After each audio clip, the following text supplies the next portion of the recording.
یہ لوگ قدیم تبت سے آ کر بلتستان میں آباد ہوئے ہیں۔ دین اسلام کی ترویج کے بعد یہاں کی ثقافت نے تبتی اور اسلامی تہذیب سے حسن پایا ہے۔ اکثر اہل سخن بلتستان کو بلتی تبت یا چھوٹا تبت بھی لکھتے ہیں۔ دیامر اور استور کے علاقے تاریخی طور پر کشمیر، چلاس، کوہستان اور گندھارا کی تہذیبوں سے جڑے رہے۔ گلگت بلتستان میں بولی جانے والی معروف زبانوں میں شناع، گلگت، دیامر، استور میں، جبکہ بلتی زبان بلتستان میں، بروشس کی زبان ہنزا اور نگر میں، جبکہ وخی زبان گوجال اور یاسین میں، اور خوار زبان گزر کے کچھ حصوں میں بولی جاتی ہے۔ یہ لسانی تنوع اس بات کا ثبوت ہے کہ یہاں کے لوگ مختلف لسانی و نسلی پس منظر سے آ کر یہاں آباد ہوئے ہیں۔ دوسرا سوال میں نے بزرگ سے یہ پوچھا، اتنے مختلف النسل لوگوں پر ایک راجا کیسے حکمرانی کرتا تھا؟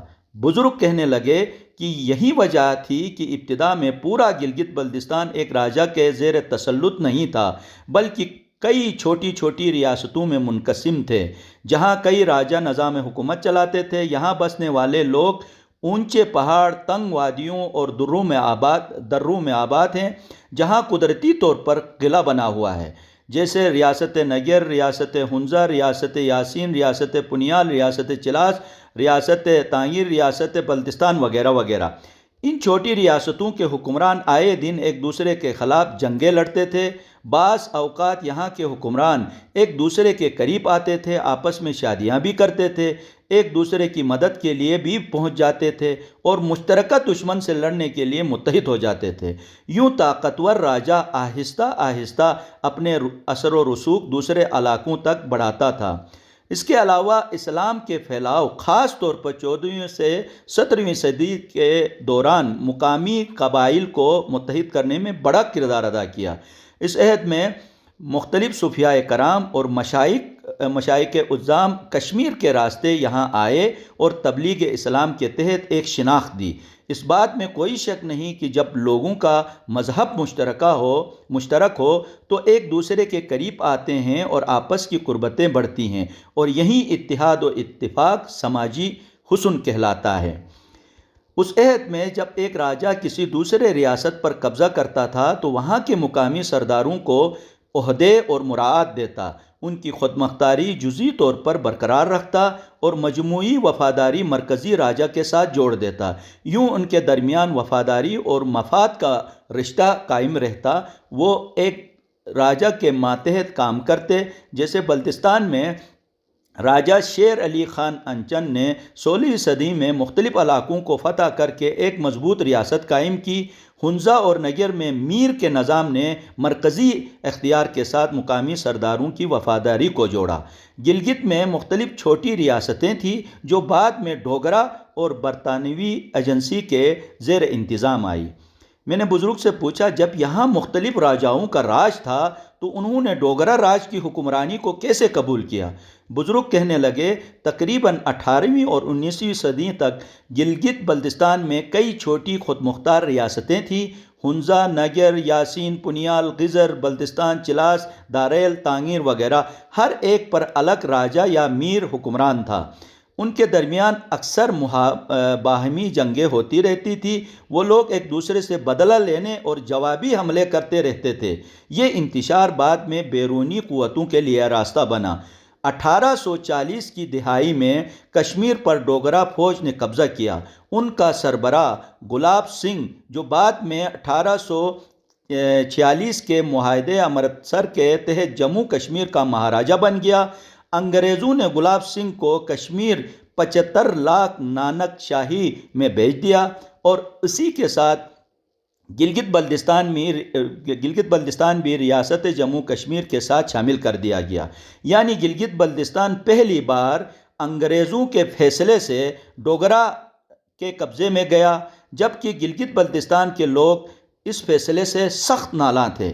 یوں ڈوگرا فوج 1842 سے 1860 کے عرصے میں بلتستان سے ہوتے ہوئے گلگت کی طرف فوجی مہمات شروع کی۔ بلتستان کے راجا احمد شاہ کو شکست ہوئی، یاسین کے راجہ گوہر امان نے سخت مزاحمت کی، لیکن 1860 میں ان کی وفات کے بعد مزاحمت کمزور پڑ گئی۔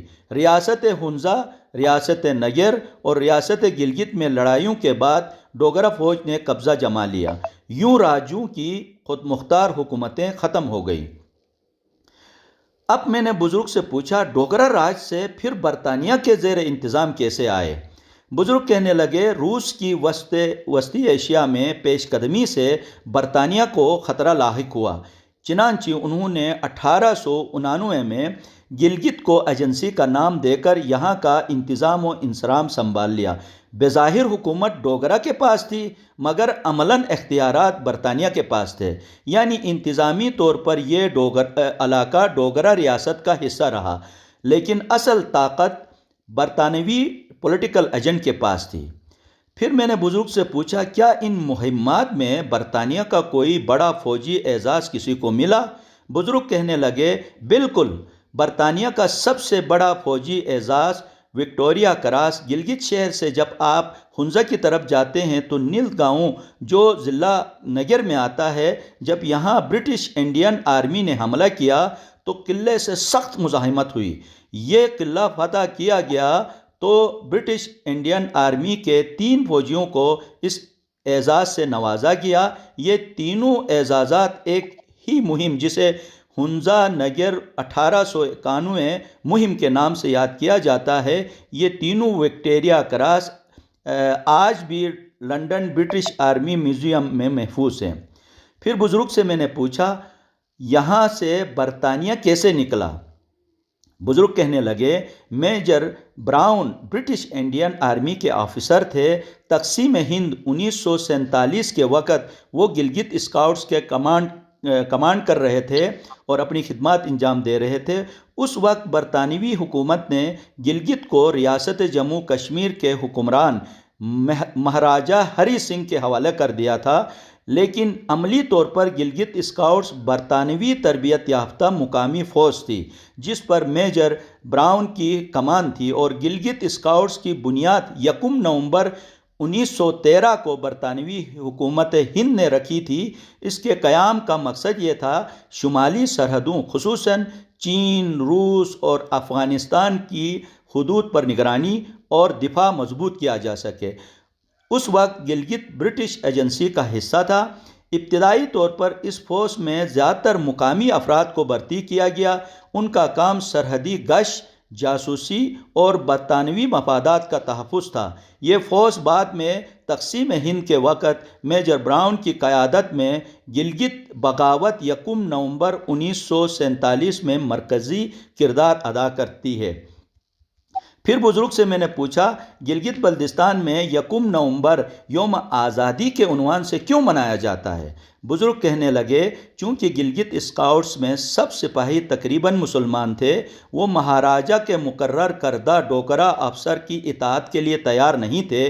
اگر میجر براؤن مقامی مسلمان سپاہیوں کا ساتھ نہیں دیتے تو ممکن تھا گلگت اسکاؤٹس بھارت کی عملداری کے خلاف علم بغاوت بلند کرتے اور یہاں خانہ جنگی ہوتی۔ اس لیے میجر براؤن نے مقامی بغاوت کی مدد کرتے ہوئے ممکنہ خونریزی سے گلگت ایجنسی کو بچانے میں کامیاب ہوئے۔ اگرچہ برطانیہ نے باضابطہ طور پر غیر جانبداری اختیار کی تھی، مگر کئی برطانوی آفیسر نہیں چاہتے تھے کہ اس وقت کا شمالی علاقہ جات، موجودہ گلگت بلتستان، بھارت کے ہاتھ میں جائے، کیونکہ یہاں روس کے خلاف برطانوی مفادات وابستہ تھے۔